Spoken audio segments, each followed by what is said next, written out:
Okay students, तो आज हम बात करने वाले हैं जेनेटिक्स की। हम इसमें देखेंगे इसके बेसिक फीचर्स क्या हैं। ओके, इंपॉर्टेंट टर्म्स देखेंगे। अगर आपने ये भी कर दिए तो आप आंसर्स का इजीली दे पाओगे। जो भी एमसीक्यूज आएंगे उनके आंसर्स आप इजीली दे पाओगे। ठीक है, तो स्टार्ट करते हैं।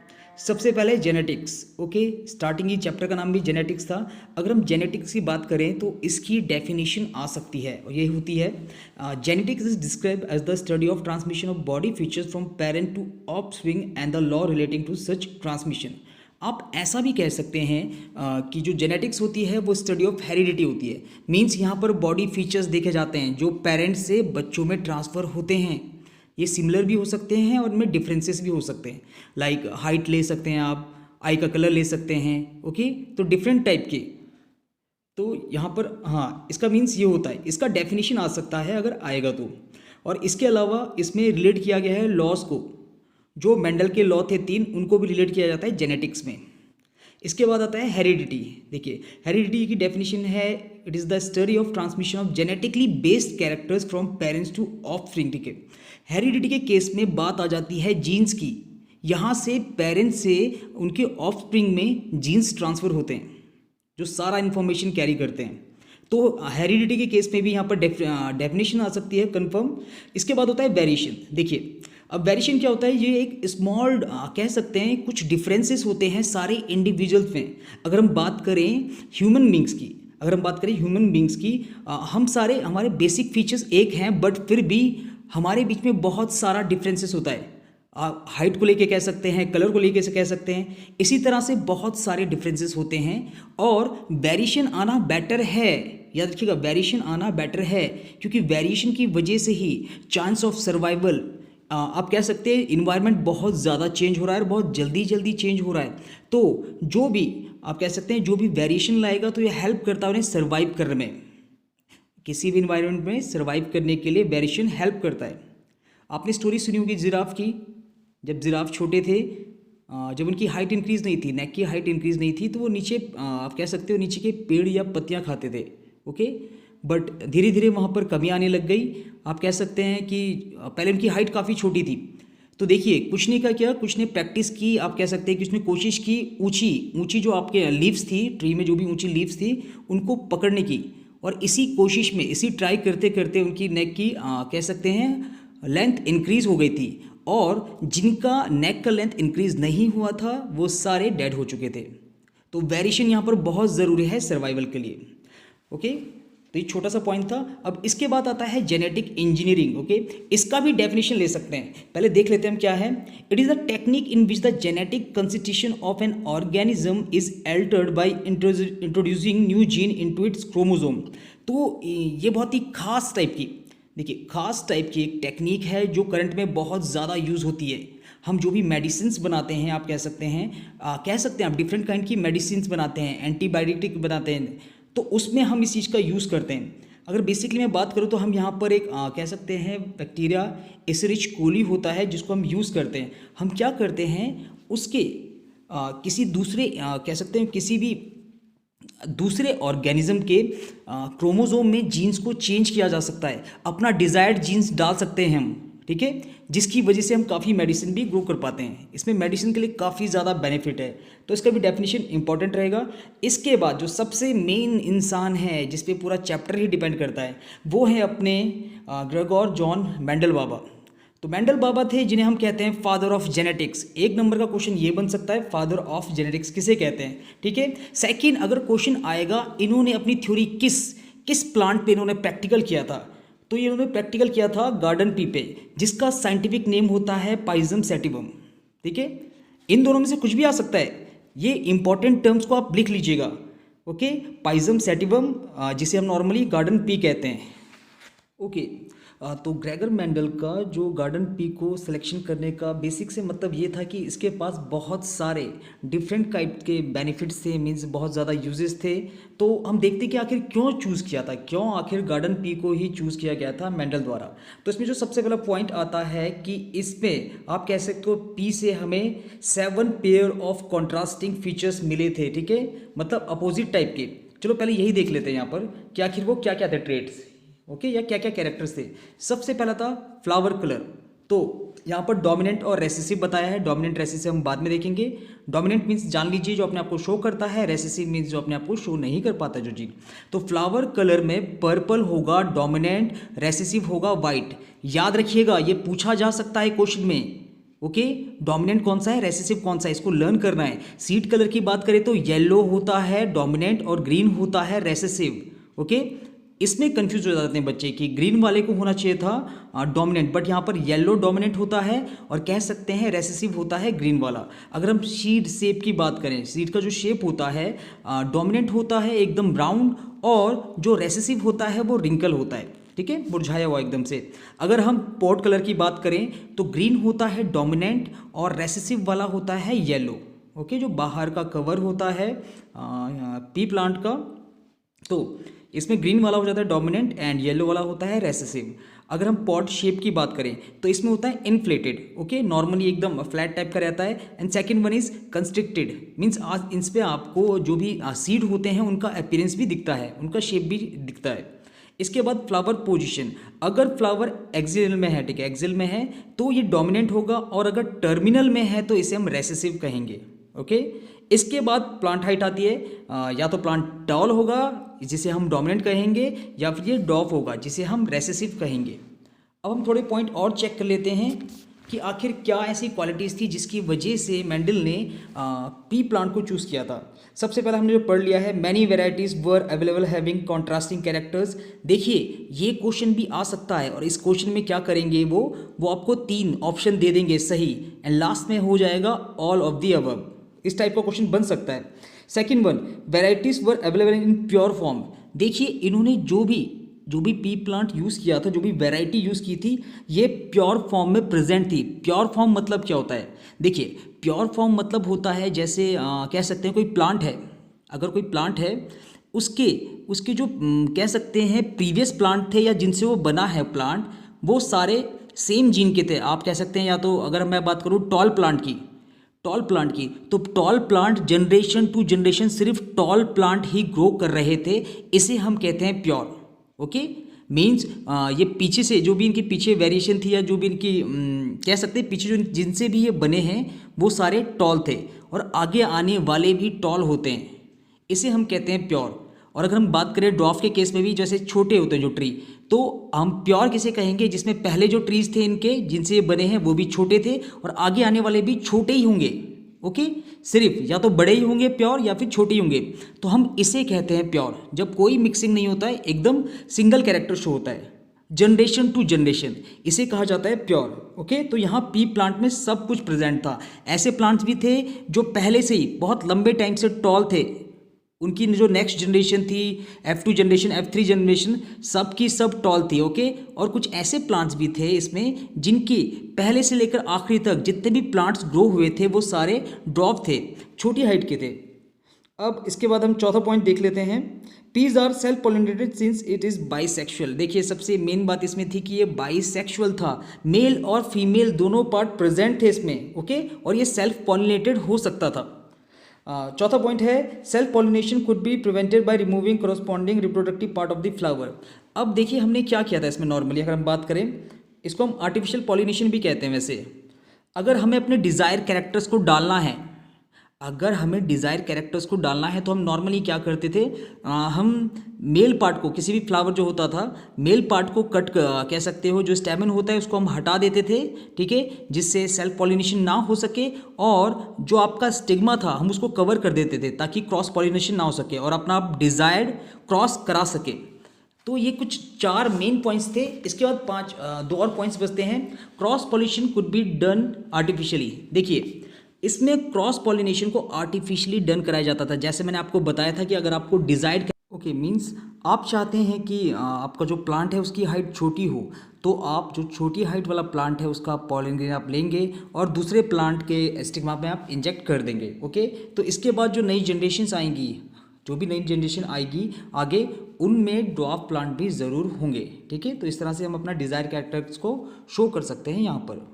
Okay, and then last point, reproductive span of pea plant is very small.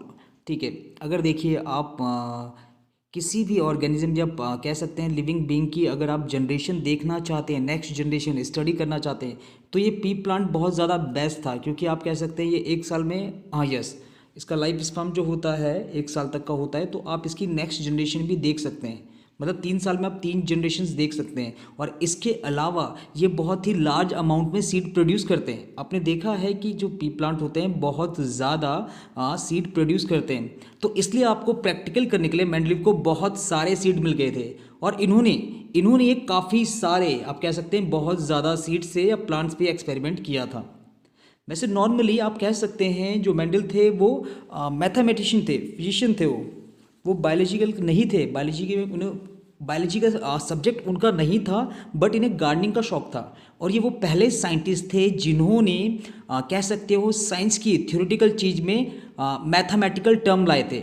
Okay, ये पहले साइंटिस्ट थे जिन्होंने प्रूव किया था नंबर्स के थ्रू कि इस तरह से होता है वेरिएशन, इस तरह से जनरेशन टू जनरेशन आपके कैरेक्टर ट्रांसफ़र होते हैं from parents to offspring. Okay, अब हम बात करते हैं डीएनए की। देखिए बहुत ही इंपॉर्टेंट टर्म है डीऑक्सी राइबो न्यूक्लिक एसिड। तो ये जो डीएनए होता है ये प्रेजेंट होता है क्रोमोसोम में, और ये क्या करता है, जो भी हेरिडिटरी इंस्ट्रक्शंस होती हैं, मीन्स जो भी कैरेक्टर्स हैं जो पेरेंट्स से ऑफस्प्रिंग में जाने हैं, उनको ये ट्रांसमिट करता है, जिससे प्रोटीन प्रोड्यूस किया जाता है। ठीक है, जो भी आपकी मसल्स हैं, टोटल जो भी आपका मास है, मीन्स आपकी बॉडी में जितना ही मास है, टोटल प्रोटीन वो प्रोटीन से बना होता है। इसके अलावा आरएनए भी एक कह सकते हैं न्यूक्लिक एसिड होता है, जो कि डीएनए की तरह ही होता है, और ये डीएनए की इंस्ट्रक्शन को आगे फॉलो करता है, जिससे प्रोटीन बनता है। ठीक है, और ये सारे इंस्ट्रक्शन न्यूक्लियस से साइटोप्लाज्म में मिलते हैं, क्योंकि डीएनए आरएनए प्रेजेंट होता है न्यूक्लियस में।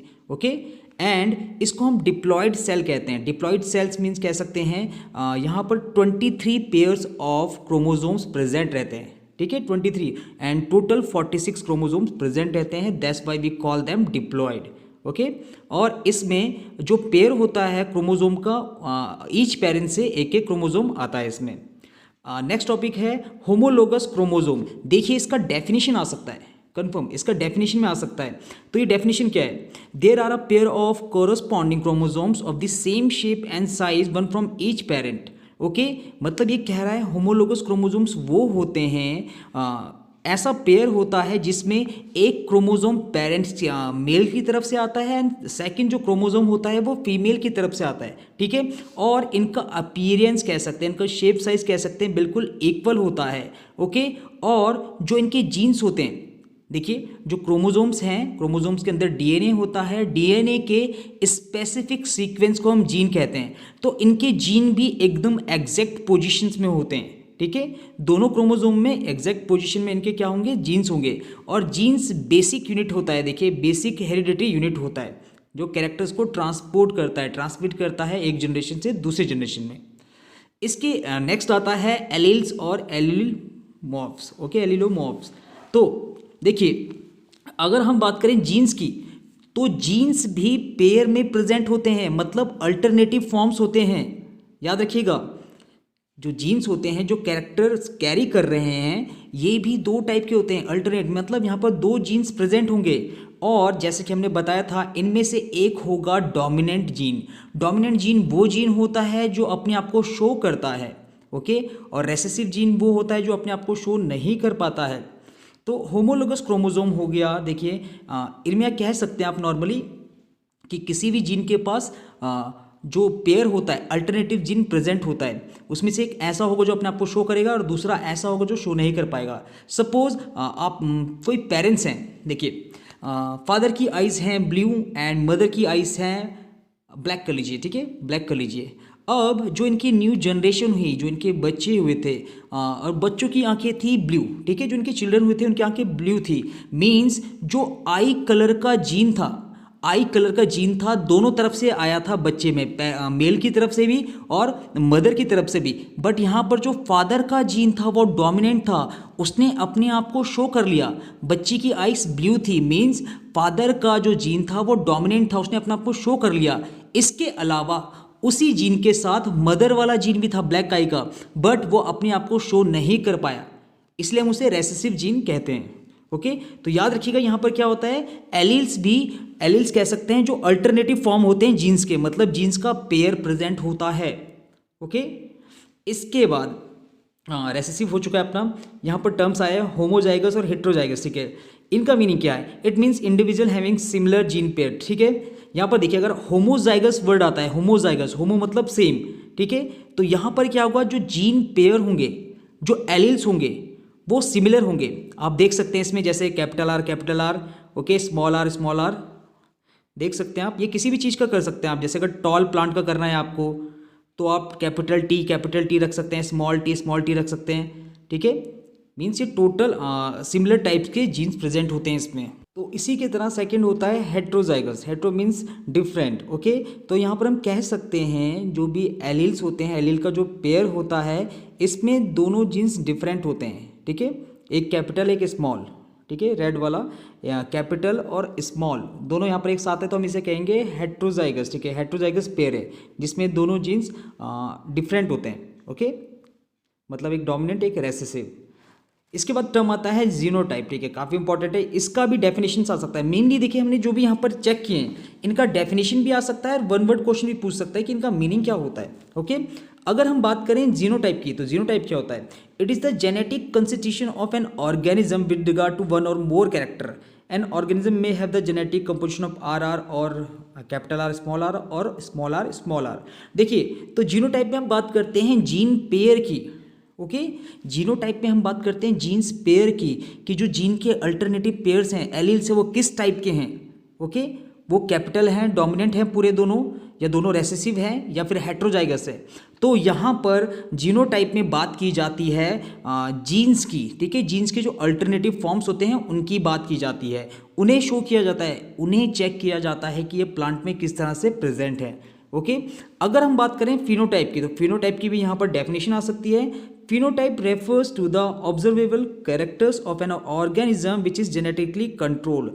तो फिनोटाइप में हम बात करते हैं फिजिकल अपीयरेंस की, आखिर दिखाई कैसे देता है कि प्लांट टॉल है, ड्वार्फ है, ओके, सीड राउंड है, येलो है, ठीक है। जो भी अपीयरेंस होता है, तो हम जो भी अपीयरेंस चेक करते हैं प्लांट का, ठीक है, उसे हम कहते हैं फिनोटाइपिक। तो ये हो गया जीनोटाइप एंड फिनोटाइपिक। देखिए, इसमें भी जो सबसे मेन चीज़ है, जो क्वेश्चन कंफर्म आएगा वो ये होगा, ये आपसे पूछेंगे रेशियो, जीनोटाइपिक और फिनोटाइपिक रेशियो पूछेंगे। चलिए आगे बढ़ते हैं। अब बात करते हैं मोनोहाइब्रिड क्रॉसेस की। तो देखिए, मोनोहाइब्रिड क्रॉसेस की भी डेफिनेशन आ सकती है। इसका सिंपल सा मीनिंग होता है, देखिए, इसमें हम एक पेयर ऑफ कॉन्ट्रास्टिंग कैरेक्टर लेते हैं। मीन्स यहाँ पर सिर्फ एक पेयर को ही क्रॉस ओवर कराया जाता है, ठीक है। दो प्लांट देते हैं आप, उसमें सिर्फ एक ही कैरेक्टर शो करते हैं, एक ही कैरेक्टर को आप यूज़ करते हैं। सपोज आपने लिया टॉल और ड्वार्फ प्लांट, ठीक है, आपने हाइट ले ली, तो यहाँ पर सिर्फ एक ही कैरेक्टर को आप क्रॉस कराते हैं, वो है हाइट। आपने प्योर टॉल प्लांट को ड्वार्फ प्लांट से क्रॉस करा दिया, और यहाँ पर सिर्फ एक ही कैरेक्टर की बात हो रही है, इसलिए हम इसे कहते हैं मोनोहाइब्रिड। तो फिगर चेक कीजिए। अब आखिर फिगर समझ लेते हैं कि इसमें क्या कहना चाह रहे हैं। तो सबसे पहले हमने यहाँ पर हमारे पास टॉल प्लांट है जो प्योर टॉल है, ठीक है। ये प्लांट प्योर टॉल है, मीन्स इसके दोनों जीन्स थे वो कैपिटल है, या फिर आप कह सकते हो जो इसकी पिछली जनरेशन थी या फिर आने वाली जनरेशन, ये पूरी प्योर, मतलब आप कह सकते हो कैपिटल, सारे टॉल थे। और अगर हम बात करें डॉफ वाले में, जिसमें दोनों स्मॉल टी हैं, तो इनकी जो प्रीवियस जनरेशन थी, जो इनकी प्रीवियस जनरेशन थी, ये जनरेशन टू जनरेशन डॉफ ही थे हमेशा, ये कभी भी टॉल नहीं थे। ये मतलब होता है प्योर कब। तो हमने अब इन दोनों को क्रॉस कराया, ठीक है। यहाँ पर देख सकते हैं आप, प्योर टॉल लिखा है और प्योर डॉफ लिखा है। तो हमने इन दोनों को क्रॉस कराया, तो क्रॉस करने से हमें क्या मिला? यहाँ पर देखिए, आपको पता होगा कि गैमेट्स होते हैं, गैमेट्स सिंगल इंडिविजुअली जाते हैं। गैमेट एक साइड से जाता है, मीन्स कह सकते हो दोनों पेरेंट से। अगर दो प्लांट है तो एक प्लांट से एक गैमेट आता है और दूसरे प्लांट से दूसरा गैमेट आता है, ठीक है, जिसकी वजह से जाइगोट डिप्लॉयड हो जाता है। तो पहले वाले में हमने चेक किया था, जब हमने इन्हें क्रॉस कराया था, तो यहाँ पर हमने देखा था कि जो जीनोटाइप था, जो जीन्स वाला था, जीन्स का जो रेशियो कह सकते हो जो बन रहा था, वो था कैपिटल टी स्मॉल टी। मतलब जब हमने पहली बार क्रॉस कराया इन दोनों को, तो जो 4 प्लांट्स बने थे वो सारे टॉल थे, और इनका जीनोटाइप और फिनोटाइपिक बिल्कुल सेम था। जीनोटाइप में इनका क्या था? कैपिटल टी स्मॉल टी, ठीक है, टी वाला अपने आप को डोमिनेंट, इन सब की हाइट इक्वल थी, इन सब की हाइट बड़ी थी। बट इसके बाद जब आपने इनको कैपिटल टी और स्मॉल टी वाले प्लांट, दोनों प्लांट, सेम प्लांट को जब हमने क्रॉस कराया और जो इसकी नेक्स्ट जनरेशन बनी थी, तो यहाँ पर हमें कुछ अलग, कुछ बहुत ही ज़्यादा डिफरेंट देखने को मिला था। यहाँ पर हमारे जो टोटल जो 4 टाइप्स के प्लांट बने थे, उनका जो जीनोटाइप था वो पहले का था कैपिटल टी मीन्स यहाँ पर ये प्योर टॉल बना था, ठीक है। सेकंड वाला था कैपिटल टी स्मॉल टी, यहाँ पर ये कह सकते हैं हेट्रोजाइगस बना था। थर्ड वाला भी कैपिटल टी स्मॉल टी था, और लास्ट वाला स्मॉल टी मतलब ये प्योर ड्रॉप बना था। तो यहाँ पर से हमने देखा कि एक जनरेशन स्किप करने के बाद ड्रॉप प्लांट जनरेट हो चुका था, ड्रॉप प्लांट आ चुका था। मतलब एक पिछली जो जनरेशन थी उसमें शो नहीं हुआ था कि कोई ड्रॉप है, सारे टॉल थे, ठीक है। बट नेक्स्ट जनरेशन में ड्रॉप वाले प्लांट ने अपने आप को शो कर दिया, ठीक है। अगर हम बात करें इसके जीनोटाइपिक रेशियो की, देखिएगा जो सबसे इंपॉर्टेंट है जीनोटाइपिक रेशियो, ठीक है। तो जीनोटाइपिक रेशियो क्या होगा, ये होगा 1:2:1, ओके। 1 किसके लिए कह रहे हैं हम, नॉर्मली 1 कह रहे हैं हम कैपिटल टी वाला हो गया 1 रेशियो, और सेकंड है कैपिटल टी स्मॉल टी, ये 2 हो गए, और लास्ट है स्मॉल टी, तो ये 1 हो गया। तो इसका जीनोटाइपिक रेशियो हो जाएगा 1:1। देखिए बहुत ज़्यादा इंपॉर्टेंट है, ये कन्फर्म आएगा, याद रखिएगा ये कन्फर्म आएगा ही आएगा। अब हम बात करते हैं फिनोटाइपिक रेशियो की, ठीक है। अपीयरेंस कैसा था, तो यहाँ पर हम कह सकते हैं यहाँ पर 3 प्लांट टॉल थे, 1 ड्रॉप था, तो यहाँ पर फिनोटाइपिक रेशियो हो गया 3:1। याद रखिएगा मोनोहाइब्रिड क्रॉस में फिनोटाइपिक रेशियो था 3:1, और यहाँ पर जीनोटाइपिक रेशियो था 1:2:1, ओके। इस चीज़ को याद कर लीजिएगा। चलिए अब हम बात करते हैं डाई हाइब्रिड क्रॉस की, ठीक है। मोनोहाइब्रिड क्रॉस तो हमने देख लिया, हम बात करते हैं डाई हाइब्रिड क्रॉस की। तो डाई मतलब होता है 2, तो यहां पर हम 2 कॉन्ट्रास्टिंग पेयर्स लेंगे। याद रखिएगा पहले में हमने क्या लिया था, पहले जो हमारा पहला था मोनोहाइब्रिड, उसमें हमने सिर्फ एक कैरेक्टर चूज किया था, बट यहां पर हम 2 कैरेक्टर्स को एक साथ क्रॉस कराएंगे, ओके। 2 कैरेक्टर्स को हम एक साथ क्रॉस कराते हैं। जैसे हम 2 कैरेक्टर्स क्या ले सकते हैं, इसमें हम ले सकते हैं कलर ले सकते हैं सीड का, ठीक है, कैसा है, येलो है, ग्रीन है। सेकंड हम कह सकते हैं कि अपीयरेंस ले सकते हैं, राउंड है या रिंकल है। तो इस टाइप से हमने 2 कैरेक्टर्स चूज कर लिए, ओके बच्चों। तो चेक कर लेते हैं अब ये किस किस के बीच में क्रॉस करा रहे हैं। तो यहाँ पर पहला फिगर में चेक कर सकते हैं, ये है येलो एंड राउंड सीड, ठीक है, दोनों डोमिनेंट है। वाई ये किया है येलो के लिए, कह सकते हैं कलर के लिए, और कैपिटल आर क्या है राउंड सीड के लिए, दोनों डोमिनेंट हैं। इनको हम क्रॉस कराएंगे स्मॉल वाई और स्मॉल आर से। जो स्मॉल वाई है वो शो कर रहा है ग्रीन को, ठीक है, एंड स्मॉल आर कर रहा है रिंकल सीड को, ठीक है। तो ये थे रेसेसिव कैरेक्टर्स, इन दोनों को क्रॉस किया जाता है। सबसे पहले तो इनके गैमेट फॉर्मेशन हुआ था, जो था कैपिटल वाई कैपिटल आर, और यहाँ से अगर हम ग्रीन रिंकल सीड से बात करें तो यहाँ पर स्मॉल वाई स्मॉल आर, तब इनके बीच में जब क्रॉस कराया गया तो इन्होंने क्या प्रोड्यूस किया था, capital Y capital R small R, okay. तो ये कैसे थे, सारे येलो राउंड सीड थे। फिर येलो राउंड सीड्स के इन्हीं में जो ये कैरेक्टर्स थे, इनके बीच में ही क्रॉस कराया गया था, तब जाके हमारा जो नेक्स्ट F1 जनरेशन का जो नेक्स्ट हमारा प्रोसेस था वो हो पाया था। तो यहाँ पर देखिए जो सबसे मेन चीज़ है डाई हाइब्रिड क्रॉस में, वो होता है इसका फिनोटाइपिक रेशियो, क्योंकि जीन्स वाला रेशियो, जीनोटाइपिक रेशियो इसका बहुत ज़्यादा कॉम्प्लेक्स होता है, ठीक है, उसको ईजिली शो नहीं कर सकते हम। तो हम फिनोटाइपिक रेशियो यूज़ करते हैं, जो कि होता है 9:3:3:1। यहाँ पर जो 9 है वो किसके लिए था, वो थे राउंड एंड येलो सीड्स, याद रखिएगा वो 9 थे। इसके बाद येलो और रिंकल सीड थे 3, and green and round seed थे वो भी 3, और लास्ट वाला ग्रीन और रिंकल सीड थे ओनली 1। तो इस तरह से ये रेशियो हो गया था फिनोटाइपिक 9:3:3:1। अब इसके बाद जो सबसे इंपॉर्टेंट चीज़ इस चैप्टर में आती है वो है मेंडलिस लॉ, ठीक है, मेंडलिस लॉ ऑफ इनहेरिटेंस। देखिए डेफिनेटली आएगा ये, और वो भी डेफिनेशन में कंफर्म आएगा ऐसे क्वेश्चन। आइए तो चेक करते हैं पहले मेंडल्स लॉ ऑफ इनहेरिटेंस। तो यहाँ पर जो पहला लॉ है वो है लॉ ऑफ डोमिनेंस, ठीक है। पहले डेफिनेशन चेक कर लेते हैं, फिर इसे एक्सप्लेन करेंगे। Out of a pair of contrasting characters present together, only one is able to express itself while other remain suppressed. तो इसमें एक्चुअली होता ये है, आपने देखा होगा कि जो जीन्स होते हैं या फिर आप कह सकते हैं उनके अल्टरनेटिव जीन्स होते हैं, एलील्स, ओके, एलील्स जो पेयर में प्रेजेंट होते हैं। तो इसमें से जो एक जीन होता है वो होता है डोमिनेंट और दूसरा होता है रेसेसिव। बट कुछ अलग कंडीशन में याद रखिएगा, दोनों डोमिनेंट भी हो सकते हैं, दोनों रेसेसिव भी हो सकते हैं। बट यहाँ पर जनरली होता क्या है, देखिए जो भी कैरेक्टर शो होता है, जो भी कैरेक्टर अपीयर हो रहा है, अगर हम हाइट की बात करें, ओके, अगर हम हाइट की बात करें, जैसे पेरेंट्स की हाइट अगर बात करें, फादर की हाइट लॉन्ग है, मदर की स्मॉल है, ड्वार्फ है मदर थोड़ा सा, ठीक है, छोटी है, टॉल और ड्वार्फ है। तो अगर जो इनके चिल्ड्रन हैं अगर वो टॉल होते हैं तो यहाँ पर जो हाइट के लिए रिस्पॉन्सिबल था जीन, उसमें जो फादर का जीन था वो डोमिनेंट था, ओके। फादर का जो जीन था वो कैपिटल टी था और मदर का जो हाइट वाला जीन था वो स्मॉल टी था। तो यहाँ पर लंबी हाइट थी, मतलब जो फादर का जो जीन था वो डोमिनेट, उसने अपने आप को शो किया, जबकि जो दूसरा जीन था वो दब गया, सप्रेस हो गया, ठीक है। बट प्रेजेंट होता है, बट प्रेजेंट वहीं पर रहता है, बट अपने आप को शो नहीं कर पाता है। तो ये था यहाँ पर पहला लॉ, लॉ ऑफ डोमिनेंस, ठीक है। सेकंड आता है लॉ ऑफ सेग्रीगेशन, जिसे हम कहते हैं इसे हम law of purity of gametes भी कहते हैं। तो देखिए डेफिनेशन चेक कर लेते हैं पहले। Two members of a pair of a factor separate during the formation of gametes. तो सिंपल इसमें ये कहता है, अगर कोई भी कैरेक्टर है, ठीक है, और आपके पास एलील्स प्रेजेंट है, उसमें कैपिटल टी स्मॉल टी या फिर दोनों कैपिटल हो, तो जब गैमेट फॉर्मेशन होता है तो ये दोनों सेपरेट हो जाते हैं, ओके। याद रखिएगा, क्योंकि एक गैमेट में एक ही जीन जा सकता है, या तो वो कैपिटल टी जाएगा या स्मॉल टी जाएगा। तो गैमेट फॉर्मेशन के टाइम पे जो ये पेयर्स होते हैं, एलील पेयर्स होते हैं, ये सेपरेट हो जाते हैं, ओके। इसमें इतना कहा गया था। इसी की वजह से देखिए, जब ये सेपरेट हो जाते हैं, इंडिविजुअल जाते हैं, इसके बाद जब जाइगोट फॉर्मेशन होता है तो आप देख सकते हैं कि एक सिंगल जीन फादर से आता है, एक सिंगल जीन मदर से आता है, फिर ये दोनों करके डिप्लॉयड जाइगोट फॉर्मेशन करते हैं, ओके। थर्ड वन था लॉ ऑफ इंडिपेंडेंट असॉर्टमेंट। इसका भी डेफिनेशन चेक कर लेते हैं पहले।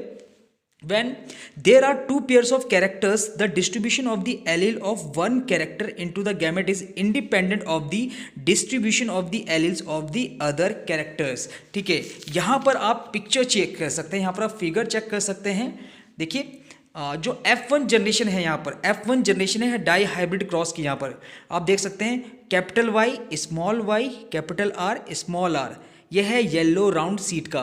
तो इसी तरह के दो प्लांट्स के बीच में जब हम क्रॉस कराते हैं, ठीक है, तो जब कह सकते हो जब गैमेट फॉर्मेशन होता है, चेक कीजिएगा यहाँ पर गैमेट क्या है। यहाँ पर पहला गैमेट बना है कैपिटल वाई कैपिटल आर, दूसरा कैपिटल वाई स्मॉल आर, तीसरा स्मॉल वाई कैपिटल आर, और लास्ट वाला है स्मॉल वाई स्मॉल आर।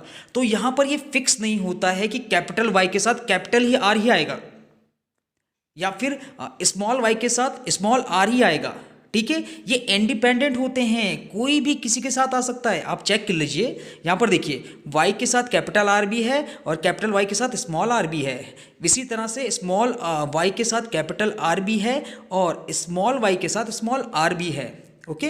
तो डाई हाइब्रिड क्रॉस में भी जब गैमेट फॉर्मेशन होता है, जब दो कैरेक्टर्स को लेके गैमेट फॉर्मेशन होता है, तो याद रखिएगा जो इनके जीन्स होते हैं, जो एलील्स होते हैं, वो दूसरे कैरेक्टर को डिस्टर्ब नहीं करते, मतलब इस पर इससे कोई असर नहीं पड़ेगा। ऐसा नहीं होगा कि आपने अगर कैपिटल वाई कैरेक्टर आया है तो उसके साथ कैपिटल आर ही होगा, ऐसा कंपलसरी नहीं है, ओके। तो यही कहता है हमें थर्ड लॉ। हाँ, तो ये हमारा हो चुके हैं तीनों लॉ, ओके। अब हम चेक कर लेते हैं म्यूटेशन को। तो डेफिनेशन पहले देख लेते हैं। Mutation is a sudden change in one or more gene और इन द नंबर और in the structure of chromosomes, ठीक है।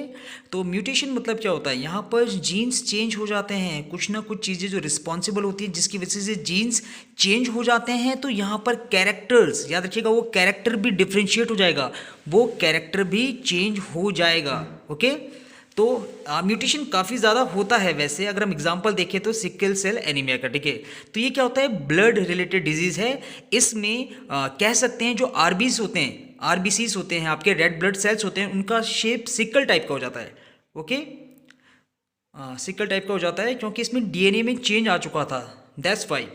दूसरा है रेडियो एक्टिव रेडिएशन। आप जानते हैं अल्फ़ा बीटा गामा, ये जो रेज होती हैं ये जीन्स को टोटली इन्फ्लुएंस करती हैं, जिसकी वजह से generation to generations genes change होते रहते हैं। हाँ, इसका एक कह सकते हैं एग्जांपल है, जब हिरोशिमा और नागासाकी में जब एटम बम गिरा था तो उसकी वजह से आज भी वहाँ पर म्यूटेशन होता है। ओके, आज भी जीन्स में चेंज आता है उनकी जनरेशन टू जनरेशन।